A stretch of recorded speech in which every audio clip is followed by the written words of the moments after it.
हिंदी में यूपीएससी की तैयारी से संबंधित प्रोग्राम्स को देखने के लिए सब्सक्राइब करें स्टडी IQIAS हिंदी।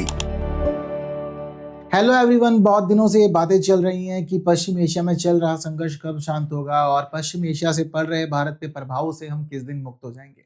फिलहाल जिस तरह के घटनाक्रम चल रहे हैं, ये ऐसा उम्मीद जताई जा रही है कि यह संघर्ष जल्दी समाप्त होने वाला है और सारी स्थिति सामान्य सी हो जाएगी।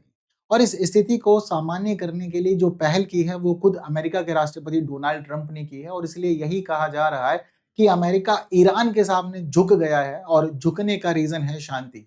अमेरिका चाह रहा है कि अब शांति हो जाए। संघर्ष अब लगभग 1 महीना चल चुका है और इसमें बहुत ज़्यादा नुकसान हुआ है और ये नुकसान केवल पश्चिम एशिया में ही नहीं बल्कि पूरी दुनिया को इसके नकारात्मक प्रभावों का सामना करना पड़ रहा है और बहुत सारी चुनौतियां उत्पन्न हो गई है। अब इस स्थिति को ठीक करने के लिए डोनाल्ड ट्रंप ने 15 पॉइंट्स का एक प्रस्ताव भेजा है ईरान के पास और ईरान से कहा है कि देखिए शांति हो जाएगी पर आपको ये प्रस्ताव स्वीकार नहीं होंगे। वहीं दूसरी तरफ ईरान अपनी जिद पे अड़ा हुआ है। जहां जहां डोनाल्ड ट्रंप बार बार शांति की बात करते हैं, ईरान लगातार बार बार हमले कर देता है और उसके बाद वो संकेत दे रहा है कि वो शांति के लिए किसी भी तरह से इंटरेस्टेड नहीं है। अब इस मुद्दे का समाधान किस तरह से हो पाएगा और चीजें क्या रहेंगी, वो सारी की सारी बातें हम लोग को करनी है। एंड टाइटल हमारा यही है कि explain Trump's 15 point Iran peace plan and the questions it raises. तो बहुत कुछ खास है इस पूरे आर्टिकल में समझने जानने के लिए और घटनाक्रम से रिलेटेड सारी बातें भी समझेंगे कि ऐसा क्यों है कि अमेरिका के राष्ट्रपति डोनाल्ड ट्रंप ने ही पहल की है इस पूरे मामले में, जबकि हम सभी ये मानते हैं कि ईरान एक कमजोर देश है और उसको झुकना चाहिए था, बट फिर भी वो अड़ा हुआ है और अभी तक संघर्ष पूरा कंटिन्यू रखा हुआ है। तो देखिए, ये जो पूरा का पूरा मामला था, ये पूरा का पूरा घटनाक्रम शुरू हुआ था 28 फरवरी को।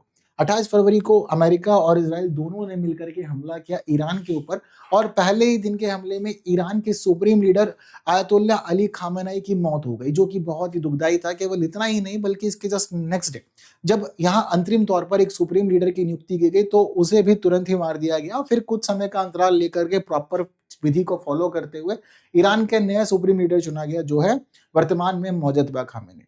लेकिन इस पूरे घटनाक्रम के दौरान ये समय काफी ज्यादा खिंच चुका है और इस दौरान अब सबकी यही मांग है कि ये संघर्ष शांत होना चाहिए। बट संघर्ष को शांत करने का मेन मामला इन तीनों पक्षों के हाथ में ही है और यही देखना होगा कि इजराइल इस पूरे घटनाक्रम पे क्या सोचता है, अमेरिका क्या सोचता है और साथ ही साथ यहाँ पर ईरान का इस पूरे मामले में क्या रुख है और कौन शांति के लिए ज्यादा इंटरेस्टेड है और कौन नहीं है। हालांकि कुछ लोग ये भी कहते हैं कि ये समझ ही नहीं आया कि क्यों ईरान के ऊपर इस तरह का हमला किया गया। तो आपको एक ब्रीफ में बता देना चाहता हूँ।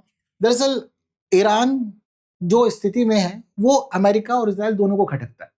ईरान अपने विकास के लिए बहुत सारे काम करता है और उन्हीं में एक काम है यूरेनियम एनरिचमेंट। यूरेनियम को शुद्ध करने के बाद इसका इस्तेमाल आप अपनी ऊर्जा आवश्यकताओं को और नागरिक आवश्यकताओं को पूरा करने में कर सकते हैं। लेकिन इस दौरान जब जब ईरान यूरेनियम एनरिचमेंट के ऊपर आगे बढ़ता है, चीजों को सुधारता है, ये बात अमेरिका को पसंद नहीं आती, ईरान को पसंद नहीं आती और उनको इसलिए पसंद नहीं आती है क्योंकि दरअसल ये लगातार यही चाहते हैं कि ईरान यूरेनियम एनरिचमेंट ना करे, क्योंकि जितना अच्छे से यूरेनियम का एनरिचमेंट किया जाएगा उतना ही तेजी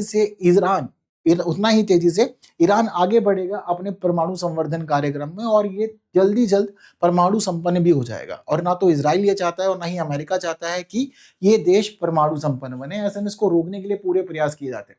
वहीं दूसरी तरफ ईरान ऑलरेडी एक हस्ताक्षर करता है एनपीटी का, न्यूक्लियर नॉन प्लॉरिफरेशन ट्रीटी, जिसका मतलब यह है कि मैं कभी भी परमाणु संपन्न देश नहीं बनूंगा। और उसी बात की वजह से ही अमेरिका और इजराइल दोनों लगातार इसके पीछे रहते हैं कि आपको परमाणु नहीं बनाना है, बाकी सारे काम आप कीजिए।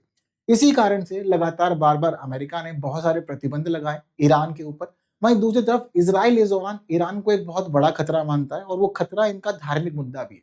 ईरान एक विशुद्ध मुस्लिम देश है, वहीं दूसरी तरफ इजराइल एक यहूदी देश है और यहाँ इन दोनों के बीच में कट्टर दुश्मनी है और ये इसीलिए समय समय पर एक दूसरे के खिलाफ अभियान चलाते रहते हैं। ये भी एक इनके बीच की परेशानी की बात है। तो अगर हम लोग रीजंस को लिस्ट करें तो रीजन को लिस्ट करते हुए हम लोगों को यहाँ पर पता चलता है कि देखिए, पहला बड़ा रीजन तो यहाँ पर यूरेनियम का संवर्धन करना है।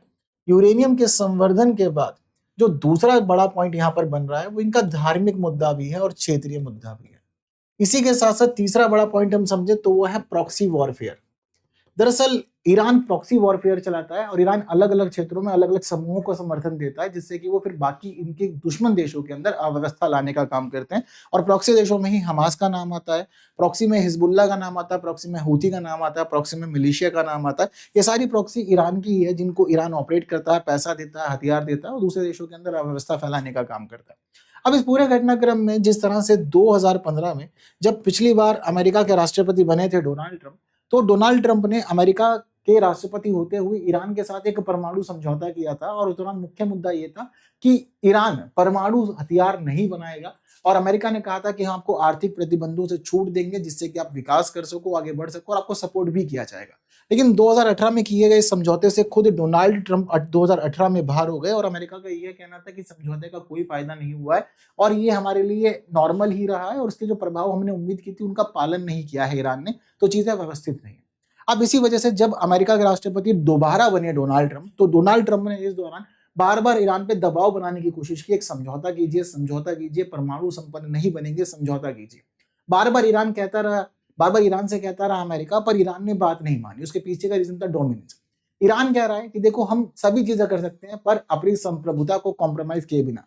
अगर हमारी संप्रभुता के साथ कॉम्प्रोमाइज किया जाएगा तो हम किसी भी तरह की डील ना तो अमेरिका से करेंगे ना ही इजराइल से करेंगे, ये पूरी तरह से इसके विरुद्ध है।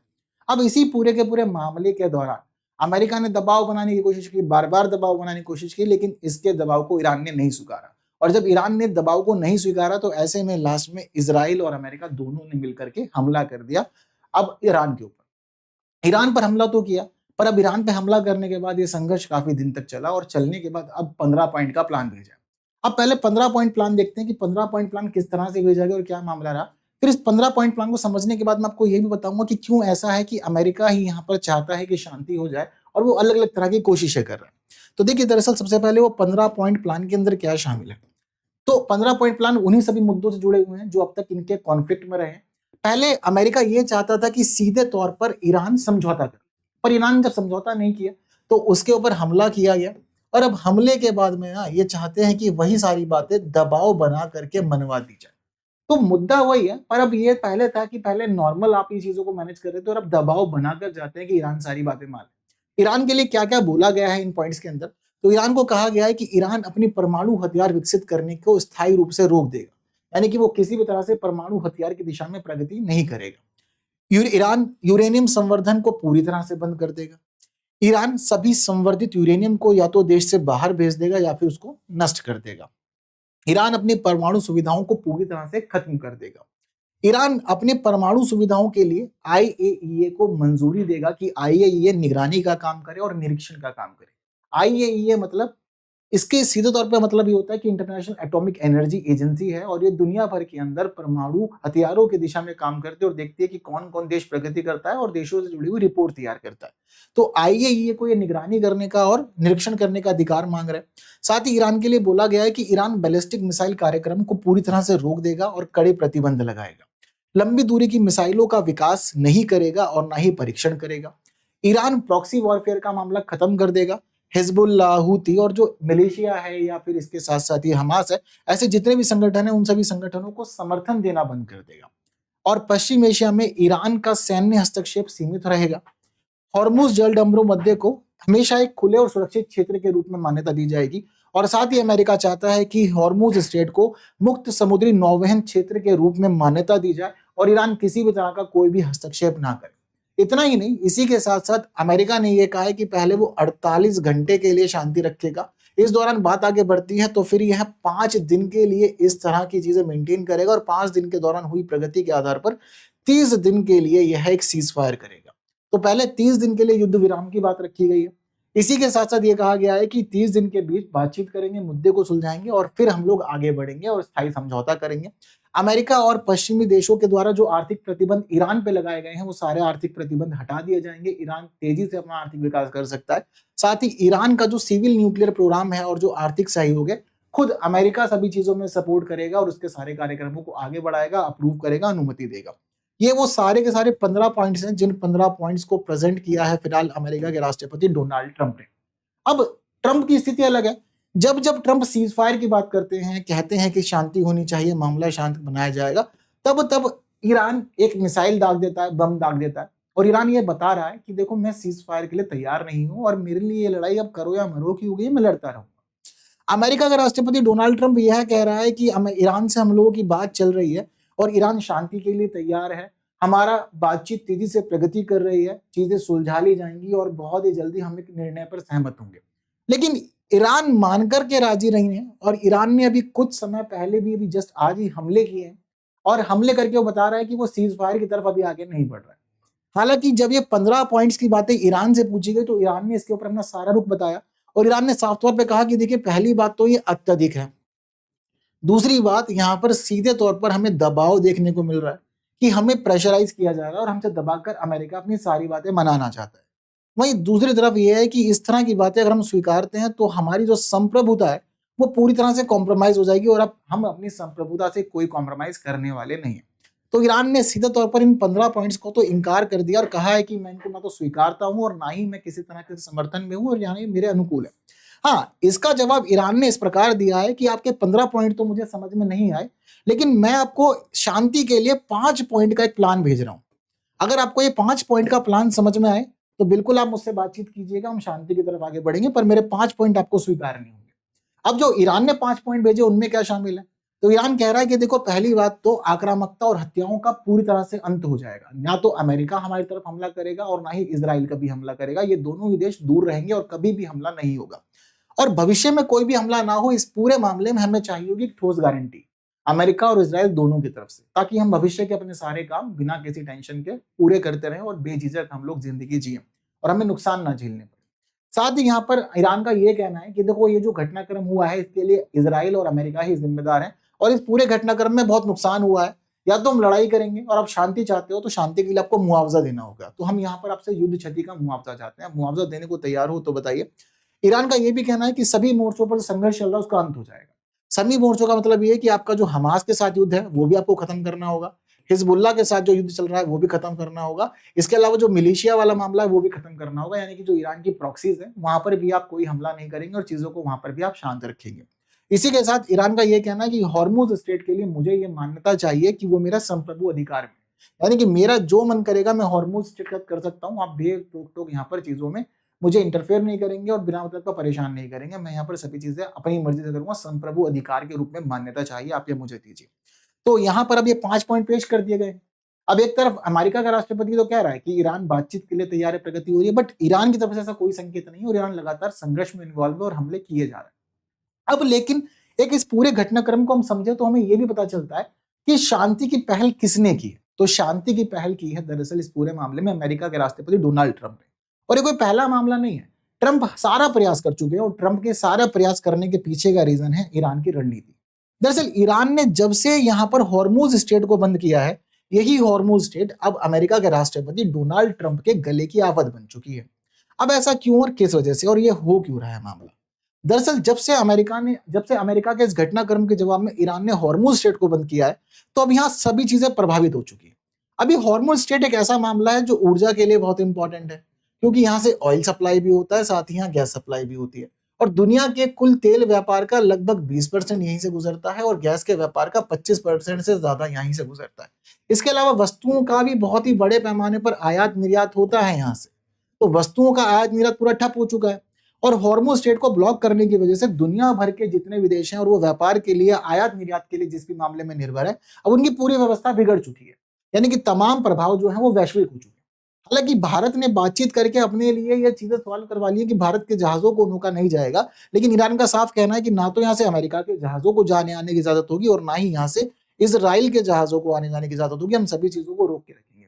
तो अमेरिका और इजराइल को यहाँ से बड़ा नुकसान मिल रहा है, और इसीलिए अमेरिका का राष्ट्रपति ट्रंप हर तरह की ये कोशिश कर रहा है कि भाई कुछ भी करके चीजें सॉल्व हो जाए।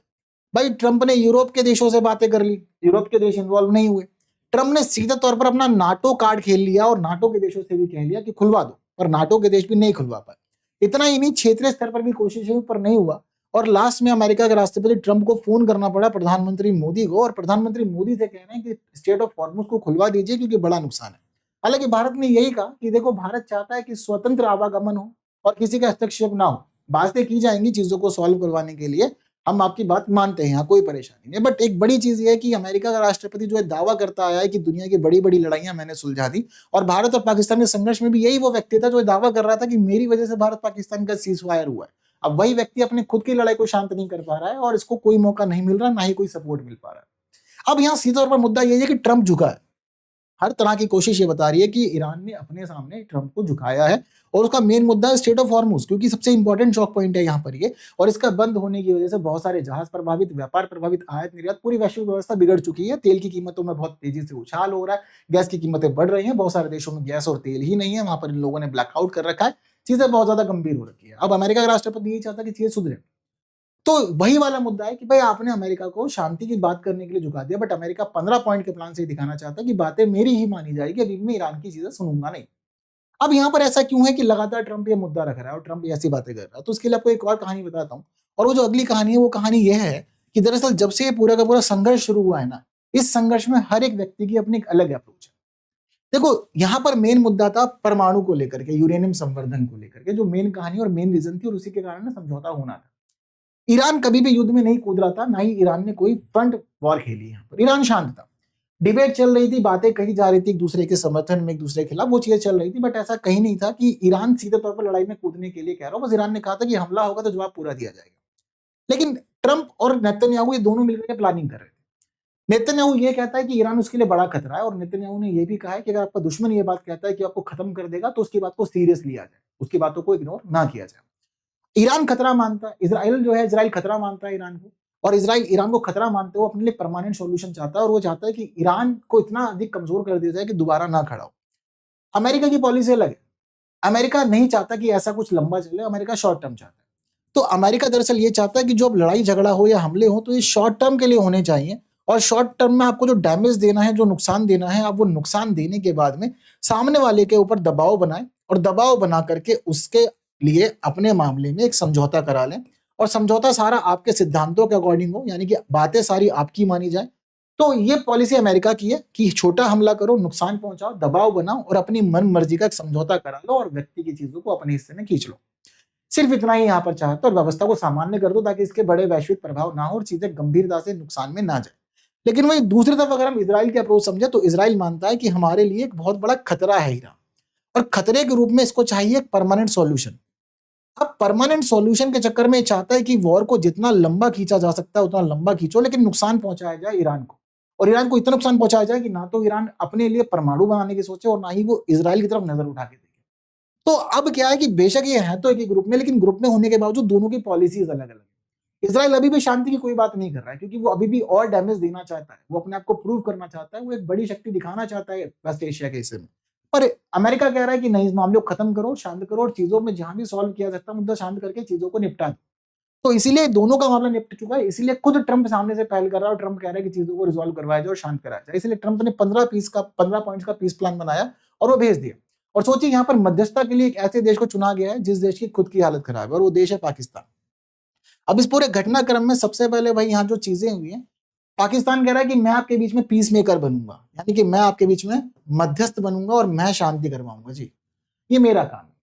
अब ये मध्यस्थ बनना तो चाहता है, लेकिन मध्यस्थ बनने के साथ साथ इसकी खुद की हालत बुरी है। अपना नेशनल डे नहीं बना पाया, तेल नहीं है, गैस नहीं है, एनर्जी क्राइसिस चल रहा है देश के अंदर, बुरा हाल है। अब यहां पर ये कूद चुका है, और अमेरिका ने खुद अपना जो पीस प्लान है वो पीस प्लान पाकिस्तान को दिया, और पाकिस्तान ने ही वही पीस प्लान भेज दिया ईरान को। लेकिन ईरान ने यहाँ पर जो मध्यस्थ बनने की सोची, मध्यस्थ बनने की सोच तो ली है, लेकिन दरअसल यहाँ पर अब बहुत ज्यादा बुरा हाल है, और इतना बुरा हाल है कि इस जगह पर शांति कराना पाकिस्तान के लिए कांटों पे चलने के बराबर है, और खुद ही अपना बड़ा नुकसान करा लेगा। दरअसल इस पूरे के पूरे वेस्ट एशिया क्राइसिस में आप कह रहे हो कि मध्यस्थ हो जाए, एक तरफ आप अमेरिका की तरफ हैं, साथ साथ वहां पर इजराइल भी है, वहीं दूसरी तरफ यहाँ जो कहानी है वो ईरान की है। सेटअप समझा जाए तो अमेरिका से और ईरान से, दोनों से ही पाकिस्तान के संबंध बहुत अच्छे हैं, यानी कि यहाँ पर आप प्लस में, कोई दिक्कत नहीं है। लेकिन अगर बात करें कि अमेरिका और इजराइल के ग्रुप को सपोर्ट कौन कर रहा है, तो सऊदी सपोर्ट कर रहा है, यूएई सपोर्ट में है, कतर सपोर्ट में है, बहरीन यहाँ पर सपोर्ट में है। ये वो सारे के सारे देश हैं जो यहाँ पर सपोर्ट के अंदर है अमेरिका वाली साइड में। ईरान अलग थलग सा पड़ा हुआ है, यहाँ पर इराक भी आपको मिल जाएगा। अब ऐसे में अमेरिका के संबंध यहाँ भी, मतलब अमेरिका के तो संबंध इनसे हैं, लेकिन पाकिस्तान के संबंध अमेरिका के साथ सऊदी से भी ठीक, यूएई से भी ठीक, कतर, बहरीन, इराक से भी ठीक। लेकिन वहीं ईरान के साथ इसका मामला ठीक है, मतलब पाकिस्तान जो है वो पाकिस्तान बैलेंस की कंडीशन में। अब यही फिलहाल पाकिस्तान के लिए बड़ी चुनौती है। अब पाकिस्तान को करना है यहाँ पर संतुलन। अब पाकिस्तान जिस तरफ झुकेगा पाकिस्तान का वही नुकसान। अगर पाकिस्तान यहाँ झुकता और यहाँ फेवर की बात करता तो सारे इसके अगेंस्ट, और अगर इन सभी के अगर फेवर में आता तो ईरान इसके अगेंस्ट। दूसरी तरफ एक बड़ी चीज ये है कि भाई सारे जो ज्यादातर देश है वो है मुस्लिम है। इसराइल जो है वो यहूदी है और मुस्लिम और यहूदी का वॉर अलग चल रहा है। तो अगर ये अमेरिका की साइड लेकर इसराइल का सपोर्ट करता है तो सारे मुस्लिम देश वैसे ही इसके खिलाफ हो जाएंगे, क्योंकि वो मुस्लिम और यहूदी का केस हो जाएगा। दूसरी बात यह कि पाकिस्तान की जो भी फॉरेन पॉलिसी होती है इसकी अपनी आर्मी का बड़ा रोल होता है। तो आर्मी क्या सोचती है वो एक अलग मुद्दा है और आर्मी के अकॉर्डिंग भी चलना होगा। साथ ही यहाँ पर पब्लिक का क्या मामला और पब्लिक का जो इमोशन है वो कहाँ ज्यादा कनेक्टेड है, क्या वो इसराइल अमेरिका वाले कंसेप्ट में है या फिर ईरान वाले कंसेप्ट में है, वो भी समझना होगा। और इसीलिए ये कहा जा रहा है कि पाकिस्तान के लिए केस शांति कराना बहुत ज्यादा जटिल है और पाकिस्तान को कांटों पे चलना होगा। और उसके बावजूद पाकिस्तान की कोई बात मान ले तो वो भी बड़ी बात है, क्योंकि पाकिस्तान की वर्ल्ड वाइड इतनी कोई बड़ी वैल्यू नहीं। इसीलिए खुद मजबूरन ट्रंप को मोदी जी को फोन करना पड़ा है कि आप यहाँ पर हॉर्मुज को खुलवाइए, क्योंकि अगर यहाँ पर पाकिस्तान की बहुत बड़ी वैल्यू होती तो क्राइसिस में नहीं होता। लेकिन ये इसके खुद के फटे हाल है और फटे हाल के अंदर ये अपनी चीजें नहीं संभाल पा रहा, तो कैसे ही ये मध्यस्थ बन पाएगा। लेकिन ये कूद रहा है कि मैं ही मध्यस्थ कर पाऊंगा। तो संबंध अच्छे होना मध्यस्थ करवा लेना नहीं होता, क्योंकि सामने आपकी बात में इतना वजन होना चाहिए कि दूसरे लोग माने और वो मान के आपकी चीजों को स्वीकार करें। बाकी देखते होता है क्या, पर शांति की तरफ कदम तो बढ़ाए जा रहे हैं, पर कब तक होती है वो भी हमारे लिए सोचने समझने की बात है। फिलहाल इसी के साथ आपको बता दूं कि ये था पूरा एक एनालिसिस जो आपको समझना था फिलहाल। लेकिन दूसरी बात ये है कि भाई द हिंदू न्यूज़पेपर आपके करंट अफेयर्स की बहुत अच्छे से तैयारी कराता है और इस तैयारी के लिए आप लोग को सुबह 9 बजे जुड़ना होगा हमारे साथ, जब हम लोग द हिंदू न्यूज़पेपर हिंदी में पढ़ते हैं और न्यूज एनालिसिस के साथ साथ एडिटोरियल डिस्कशन भी करते हैं। स्टडी आईक्यू में एक खास चीज यह भी है कि फिलहाल आपके लिए 60% डिस्काउंट चल रहा है हमारे सभी कोर्सेज पे। और केएल लाइव कोड अगर आप लोग यूज करते हैं तो केएल लाइव कोड आप लोगों के लिए बेस्ट डिस्काउंट लेकर के आएगा और साथ ही फीस आपके रिफंड भी करा देगा अगर आप लोग प्रीलिम्स एग्जाम क्लियर करते हैं। क्लासेस वही है, मेंटरशिप वही है, सब चीजें वही है, टेस्ट सीरीज भी वही मिलेगी और आपको स्टडी मटेरियल कंप्लीट मिलेगा। सब चीजें बेहतरीन आपकी तैयारी के लिए। और 27 मार्च तक के लिए यानी कि कल तक के लिए ही ये सेल अवेलेबल है। ज्वाइन कीजिए। अगर आप केएल लाइव कोड ज्वाइन करते हैं तो मेरी मेंटरशिप में आपकी तैयारी चलेगी, मैं आपके साथ चीजों में कनेक्टेड रहूंगा। बाकी आप जुड़ सकते हैं मेरे साथ और प्लेटफॉर्म पे भी, तो Telegram, Instagram, Facebook, x available है। बाकी पीडीएफ आप लोग को मिल जाएगी टेलीग्राम चैनल पे, जहां आप जुड़ सकते हैं और लिंक्स और बाकी अपडेट्स भी यहीं पे दिए जाते हैं। तो फिलहाल के लिए इतना ही, दीजिए मुझे विदा। इस वीडियो को शेयर कीजिए हर जरूरतमंद तक। Thank you so much, see you soon and Jai Hind. Hindi में यूपीएससी की तैयारी से संबंधित प्रोग्राम्स को देखने के लिए सब्सक्राइब करें स्टडी IQ IAS हिंदी।